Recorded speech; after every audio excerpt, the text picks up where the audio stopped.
Hi everybody, I'm Bree the Plant Lady. And I'm Aiden. And today, mostly because I organized the seed refrigerator, we are going to add more seed to the way. Yep. But it needs it. It's boring. It's really the least interesting part of the garden that we have. Yeah. So I have a lot of seed. We're going to more than overcompensate. We're gonna first take some time to do some weeding. We've got some crabgrass. We've got some centipede turf trying to invade along the edges. We've got nutsedge because we're normal. And then I think for the most part, a lot of this we're gonna scatter. Okay. But some, like those fava beans that are from our harvest, we're going to purposely plant because they need to be planted deeper. So I wanted to show you some of the seeds that we're gonna use. And honestly, a lot of these are from me making impulse purchases, either at garden centers or from the internet, which hopefully all of you can relate to because I don't think that's such a weird thing. So we've got magic lime green matricaria flower, which is a Tanacetum parthenium, which for us, Tanacetums tend to be perennial. Not exactly sure, but we're gonna sow it anyway. We've got Aztec Sunset Zinnia. This is Zinnia haganea, a different species than what I normally grow. We've got two varieties of bicolor sunflowers. We've got hollyhocks. I don't think those are actually appropriate for here, so we'll pocket those.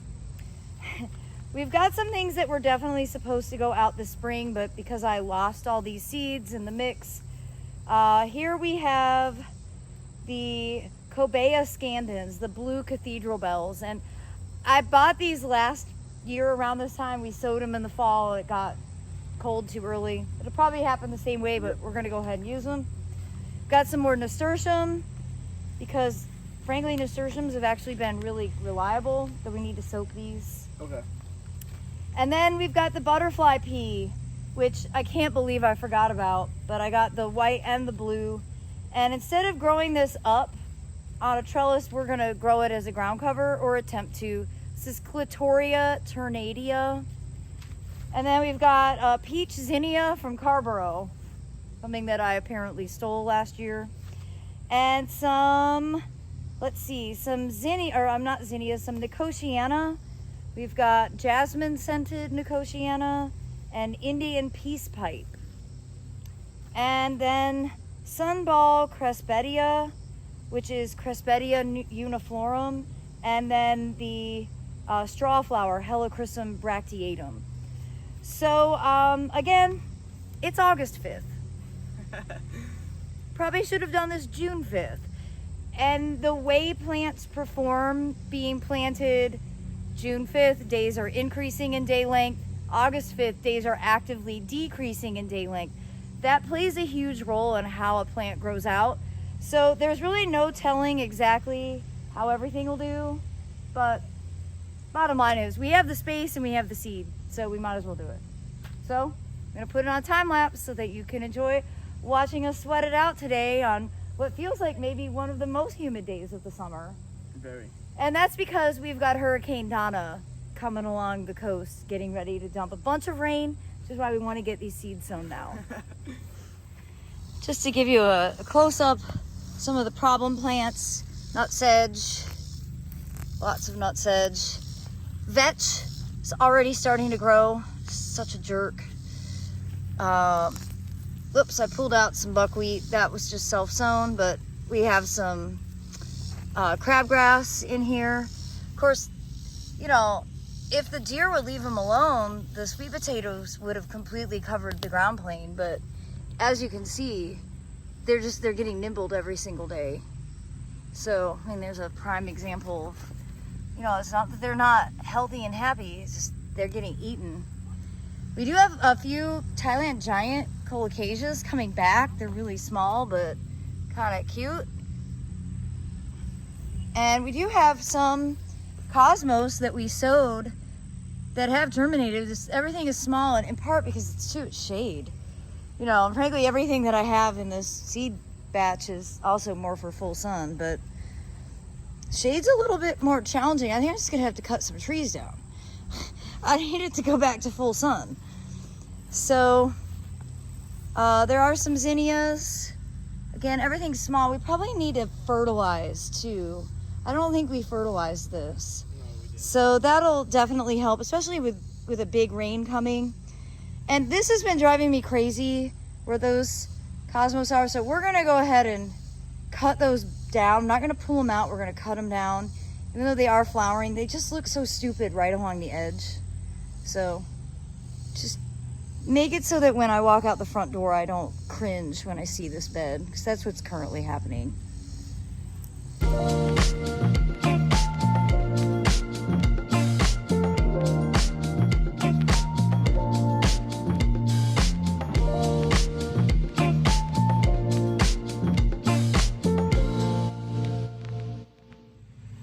All right, so what Aiden has here are some fava beans. These are beans I harvested back in June. Yep. They've been refrigerated. I soaked them in hot tap water overnight.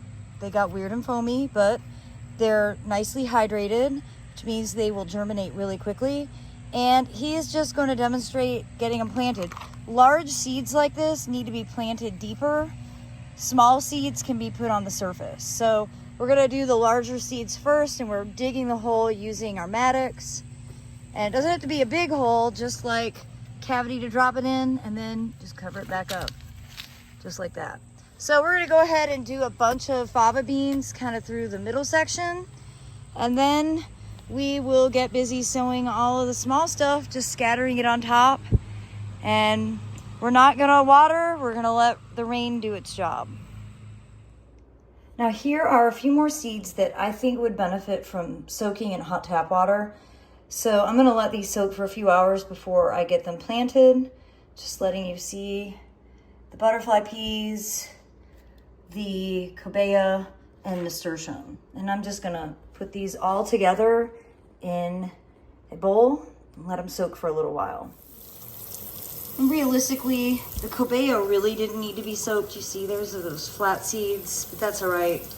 The blackish brown, those are the butterfly pea, and then the nasturtiums look like the little brains. So just gonna fill it with some water and let these soak for probably an hour or two. And that'll really just help them get fully hydrated, and again, just increase the germination rate and make it that they germinate more quickly.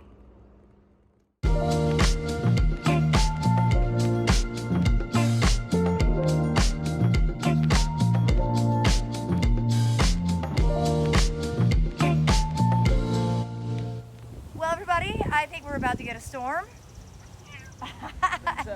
As Aiden gets attacked. Perfect timing. We've got all the seeds sown, and well, any luck, maybe 10% will grow. I hope. It's probably all we need. And this border will look more interesting for the Fall Open Garden, which is Saturday, September 21st from noon to 4 p.m. Yep. As always, thanks so much for watching. Happy gardening.